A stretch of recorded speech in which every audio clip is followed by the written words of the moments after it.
الحمد لله رب العالمين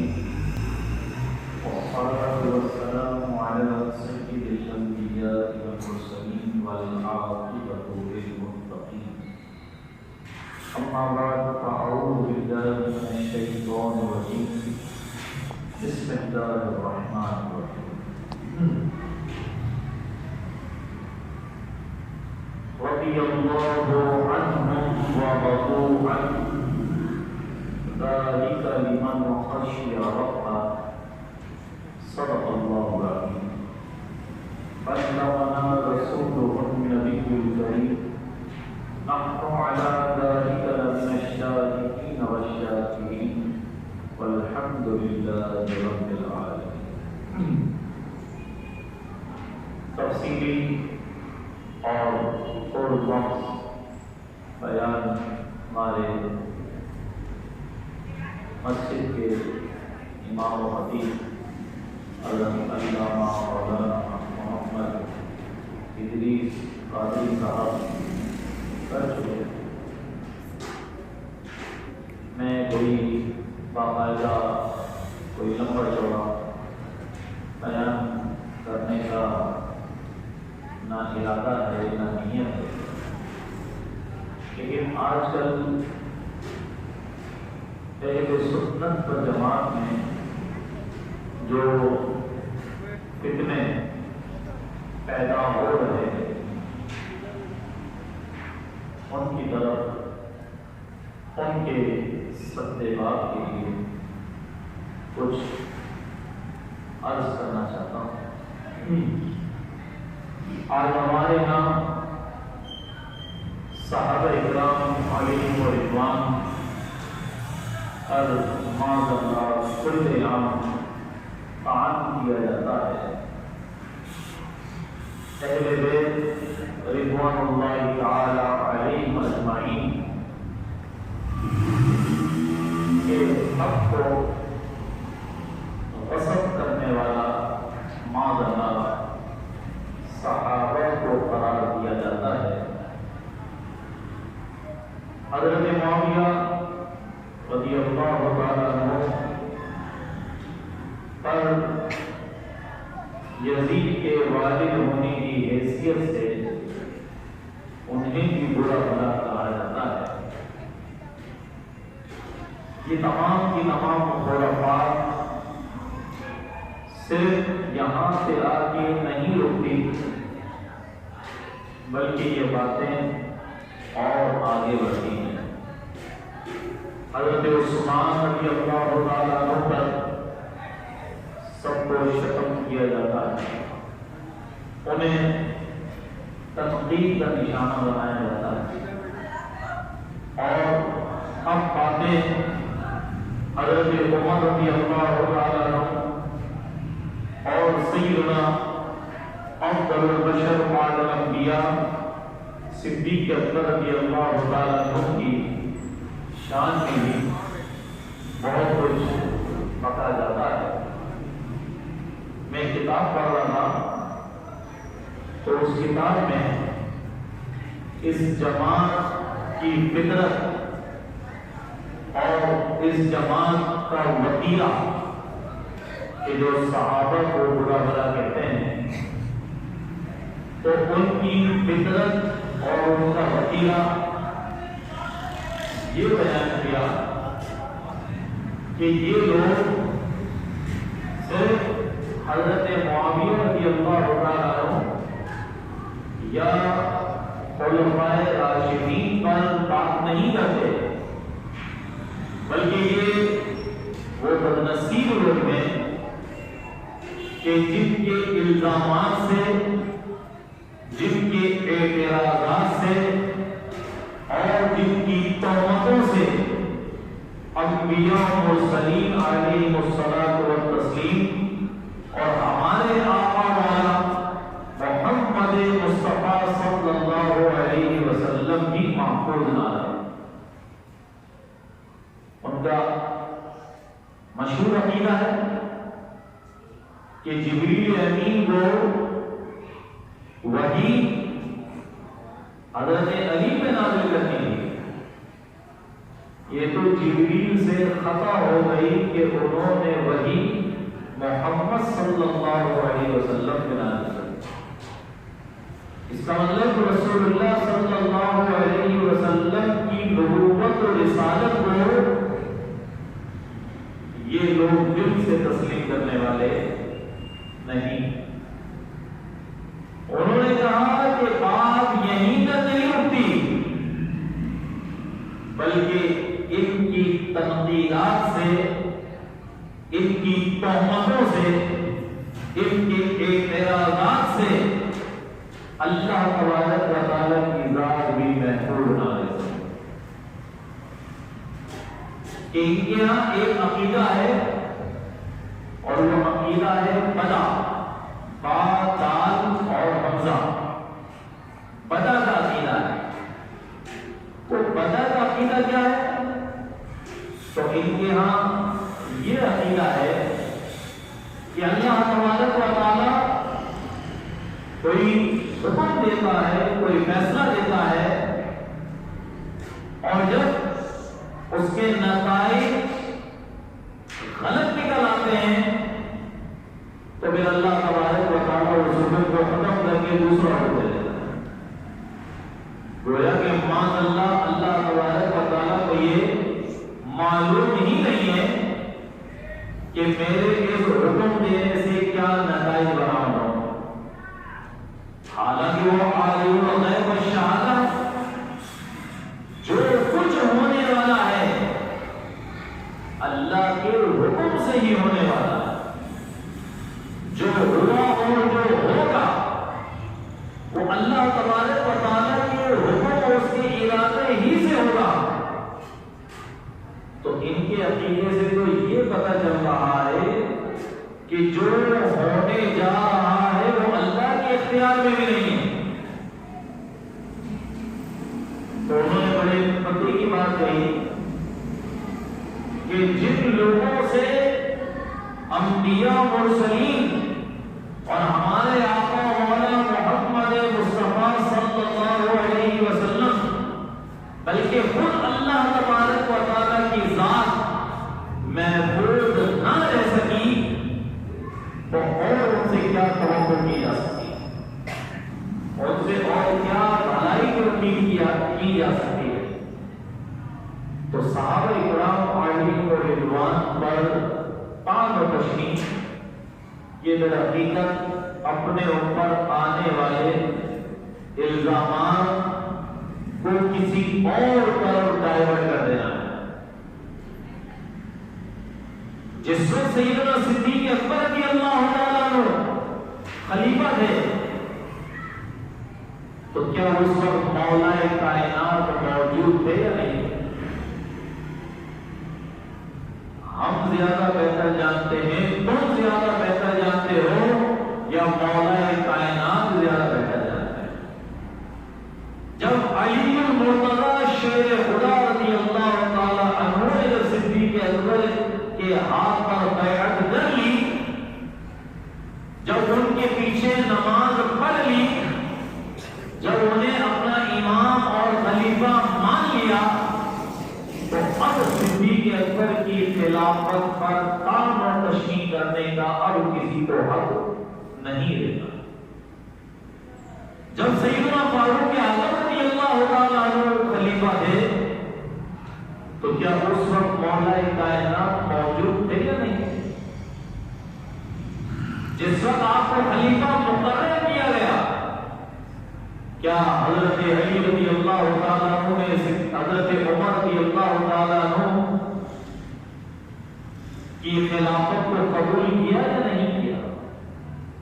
کیا آپ نے ان سے بیعت کی یا نہیں کی؟ تو جب مولا کائنات کے نزدیک حضرت عمر کی خلیفہ برحق ہیں تو حضرت عمر فاروق رضی اللہ تعالیٰ عنہ پر تان کرنا یہ در حقیقت مولا کائنات کی مراد اور منشا کے خلاف، ورنہ مولا کائنات کا کوئی قول دکھایا جائے، کوئی روایت بتائی جائے ان کی کہ انہوں نے صدیق اکبر اور فاروق اعظم کی خلافت اور امامت کا انکار کیا ہو، من كنت مولاه فهذا علي مولاه. اب بھی مانتے ہیں حضرت علی رضی اللہ تعالیٰ عنہ کی الفت محبت، اور وہ ان کی محبت ہر دل کو روشن کرنے والی ہے، کیونکہ وہ رسول اللہ صلی اللہ علیہ وسلم کے مقرب تھے. لیکن یہ حدیث مبارکہ حضرت علی رضی اللہ تعالیٰ عنہ کی خلافت کو بیان نہیں کرتی. پھر حضرت عثمان رضی اللہ تعالیٰ عنہ کا 12 سال دور خلافت، کیا اس میں مولا کائنات موجود تھے یا نہیں؟ کیا آپ نے حضرت عثمان رضی اللہ تعالیٰ عنہ کے پیچھے نمازیں پڑھی یا نہیں پڑھی؟ کیا ان کے حکم کے اوپر کیا آپ لشکر میں شامل ہوئے یا نہیں ہوئے؟ کیا آپ جنگوں کے سپہ سالار مقرر ہوئے یا نہیں ہوئے؟ تو جب مولا کائنات صدیق اکبر کے ساتھ بھی ہیں، فاروق اعظم کے ساتھ بھی ہیں، حضرت عثمان کے ساتھ بھی ہیں، تو اب جو ان تینوں کے خلاف بات کرتا ہے وہ در حقیقت مولا کائنات کے خلاف بات کرتا ہے. کیونکہ بعض لوگوں کے دلائل سمجھ میں نہیں آتے، قرآن اور حدیث سمجھ میں نہیں آتا، تو ان کو پھر عقلی دلیلیں دینی پڑتی ہیں. انہیں پھر عقل کے ذریعے سے سمجھایا جاتا ہے کہ اگر خلافت پر مولا کائنات کا حق ہوتا تو میں پوچھتا ہوں کہ مولا کائنات شیر خدا مشکل کشا، کیا وہ اپنے حق کے حصول کے لیے تلوار بلند نہ کرتے؟ اگر رسول اللہ صلی اللہ علیہ وسلم نے ان کو اگر خلیفہ نومینیٹ کر دیا تھا تو کیا وہ اپنے حق کی خاطر کیا آواز حق بلند نہ کرتے؟ مولا کائنات کی خاموشی بتا رہی ہے، مولا کائنات کی صدیق اکبر، فاروق اعظم، عثمان غنی سے بیعت کرنا بتا رہا ہے کہ حضرت علی رضی اللہ تعالیٰ عنہ نے کبھی بھی اپنی خلافت کے حق کو ثابت کرنے کی کبھی کوشش نہیں. اس کا مطلب حضور صلی اللہ علیہ وسلم نے مولا کائنات کو ایسا کوئی حکم ارشاد نہیں فرمایا تھا کہ اے علی تم میرے بعد خلیفہ ہو، میرے نائب ہو، ایسا حضور نے نہیں بیان فرمایا. اگر ایسا ہوتا تو رسول اللہ صلی اللہ علیہ وسلم اپنی بیماری کے دنوں میں اپنے امامت کے منصب پر کس کو فائز فرماتے؟ حضرت علی رضی اللہ عنہ. حضور صلی اللہ علیہ وسلم نے بار بار فرمایا حضور ابا بکر لیصلی بالناس، ابو بکر ہی کو کہ وہ لوگوں کو نماز پڑھائے. مرو ابا بکر، حضرت عائشہ عمر پیش کر رہی کہ یا رسول اللہ صلی اللہ علیہ وسلم وہ رقیق القلب ہیں، کمزور دل والے ہیں، آپ بیماری میں ہیں، آپ کی حالت میں آپ کے مصلے پہ وہ کھڑے نہیں ہو سکیں گے، آپ کی فراق کی علامتیں نشانیاں ان کے لیے قابل برداشت نہیں ہوں گی. اگر نماز پڑھانا ہی مقصود تھا، اگر محض امام کھڑا کرنا ہی مقصود تھا تو ہر صحابی رسول کی امامت کے حقدار تھے. حضرت عمر رضی اللہ تعالیٰ عنہ، حضرت عثمان، حضرت علی، عشرہ مبشرہ اور دیگر صحابہ علم کے پہاڑ موجود تھے. نماز پڑھوانی مقصود نہیں تھی، بتانا مقصود تھا کہ میرے بعد اگر کوئی تمہارا امام اور میرا نائب ہے تو وہ ہے جو مصلی پہ کھڑا ہو، اور وہ سیدنا صدیق اکبر رضی اللہ عنہ. یہ حکمت تھی اللہ تبارک و تعالیٰ کی کہ مولا کائنات چوتھے خلیفہ مقرر ہوئے. اگر پہلے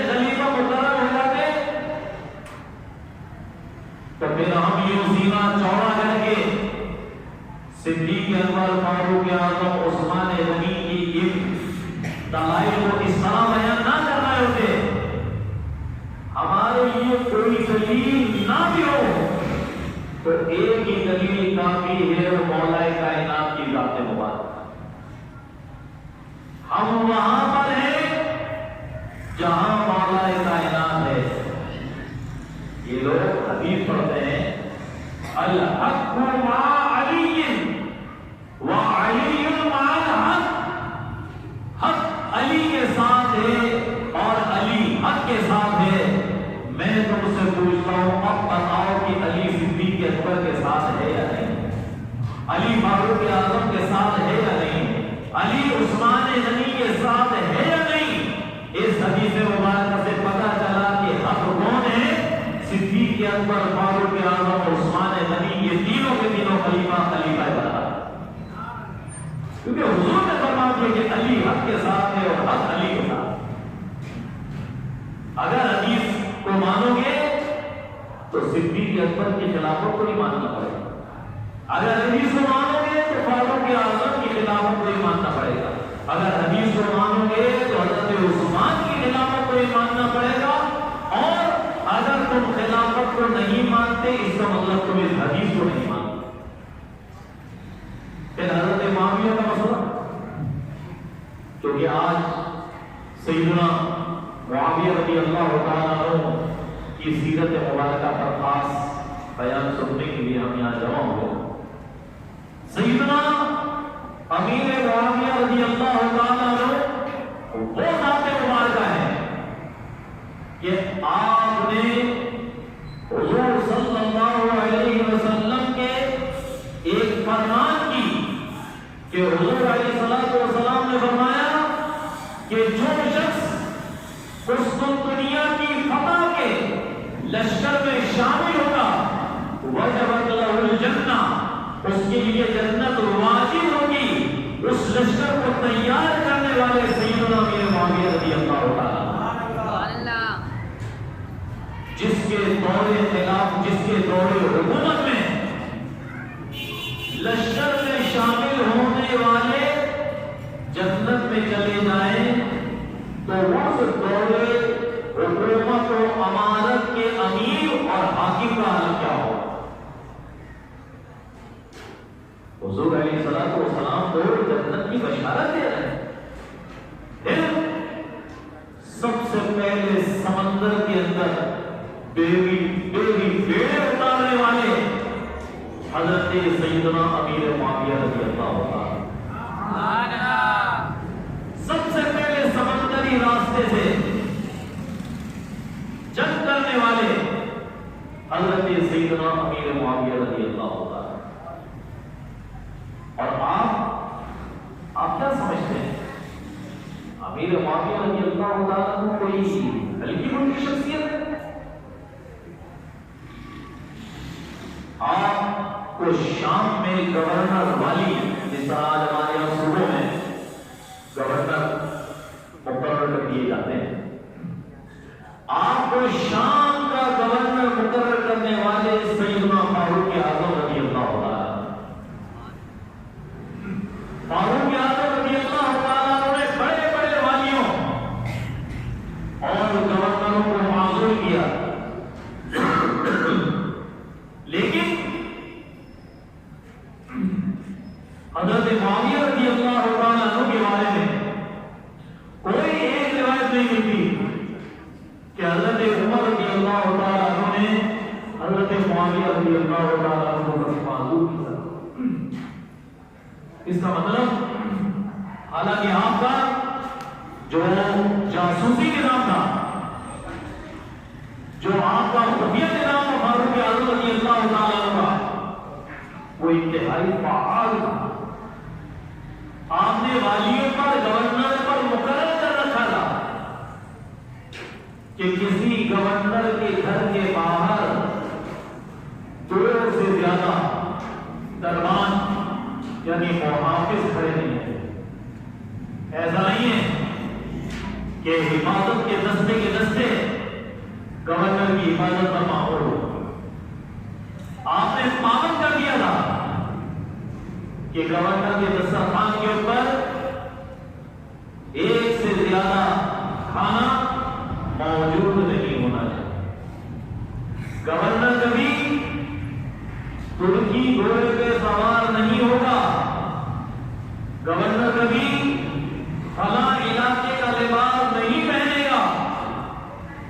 یہ ساری کی ساری قیودات، یہ ساری پابندیاں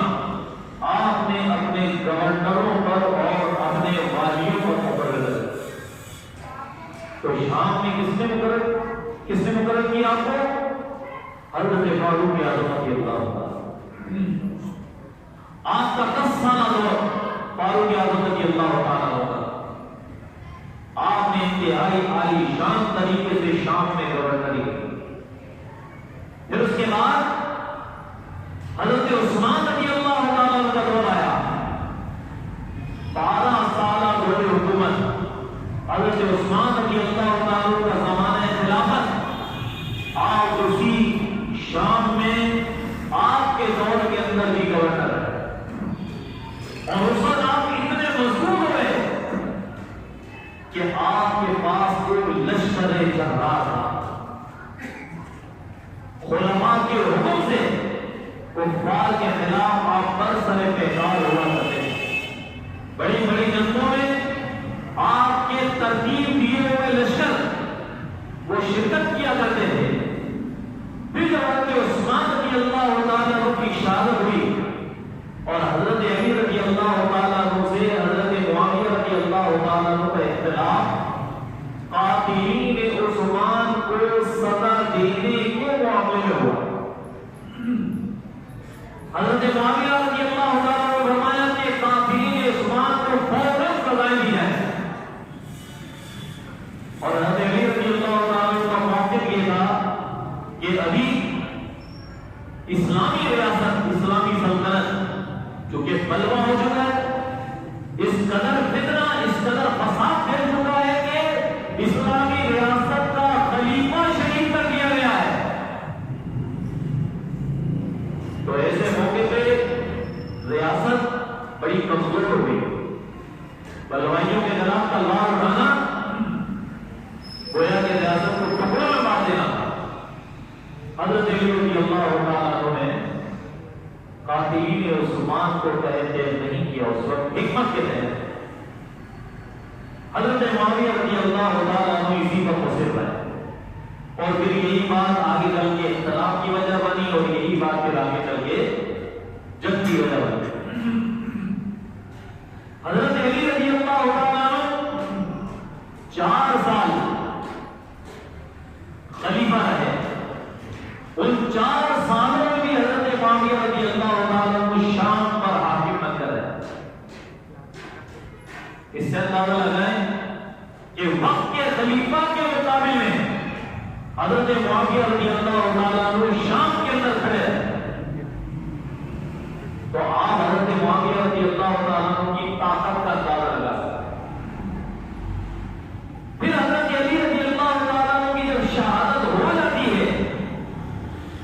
تو پھر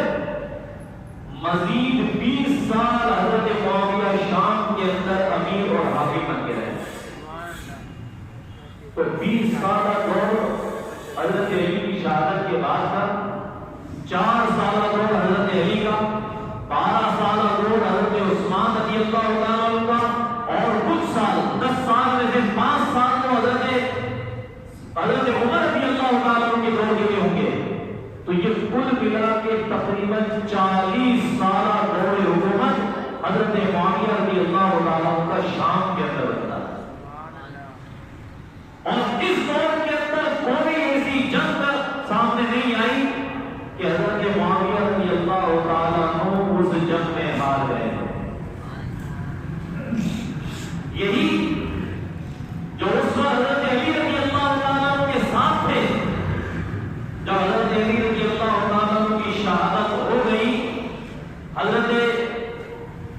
امام حسن رضی اللہ تعالیٰ عنہ حضرت علی کی جگہ مقرر ہوئے۔ 6 ماہ کے بعد جب حضرت امام حسن رضی اللہ تعالیٰ عنہ نے دیکھا